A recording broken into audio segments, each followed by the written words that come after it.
ये भी बात कही जाती है रजब का कोई रोजा रखने की दलील नहीं है। हम कहते हैं आपने पढ़ा क्या है, फिका में पढ़ा क्या है आप?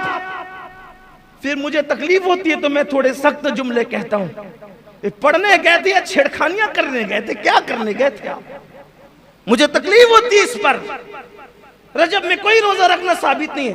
अरे नादान, वमा खलक़तुल जिन्ना वल इंसा इल्ला लियअबुदून का मतलब क्या है? जब कह दिया कि ये इबादत नफिल है, नफिल, तो नफिल के लिए किसी सबूत की जरूरत ही नहीं है, क्योंकि जो नफल है वो इबादत है और इंसान तो पैदा ही इबादत के लिए हुआ है। जिस दिन चाहे रोजा रख लो, जिस दिन चाहे इबादत कर लो, जिस दिन चाहे नवाफिल पढ़ लो, इसके लिए सबूत की क्या जरूरत है? कुरान कह रहा है कि तुम्हें इबादत के लिए पैदा किया। जब पैदा ही इबादत के लिए हुए तो पैदाइश से लेकर मरे दम तक इबादत करते रहे तो भी हक तो यह है कि हक अदा ना हुआ। आप कैसी बात करते हैं? पढ़े लिखे हो, जरा अच्छे से रहो, वरना फिर हमें अपनी पुरानी रविश पे आने पे मजबूर मत करो। रजब के कूड़े फिर लेकर आते हो, 22 को नहीं कर सकते, 22 को नहीं कर सकते। ठीक है भाई, हम 22 को करते हैं, तुम कब कर सकते हो? चलो तुम करो।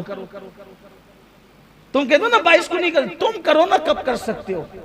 करना तो है नहीं आपने, आप में इतनी हिम्मत तो है नहीं, फिर आप क्यों इस तरह की बात करते हो? ये हमारी अपनी तबीयत है, चाहे 22 को करे चाहे तभी करे। अरे नहीं नहीं, वो जरा वो करते हैं, वो करते हैं तो उनके यहाँ फातिहा नहीं होती, हमारे यहाँ फातिहा होती है।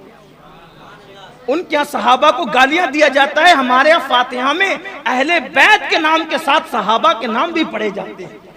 इसलिए इस तरह की बात न करो, जो करता है करने दो, क्यों लड़ाई झगड़े की बात करते? पूरी उम्मत कोरोना की महामारी में पड़ी हुई है, यही पड़ी हुई है। एक छोटा सा ला करके कुछ भी डाल देते हैं, पूरी उम्मत को लड़ा देते हैं। खुदा के लिए समझ। और आपसे भी कहता हूँ, बहुत व्हाट्सएप के मुफ्तियों पे एतमाद न किया करो।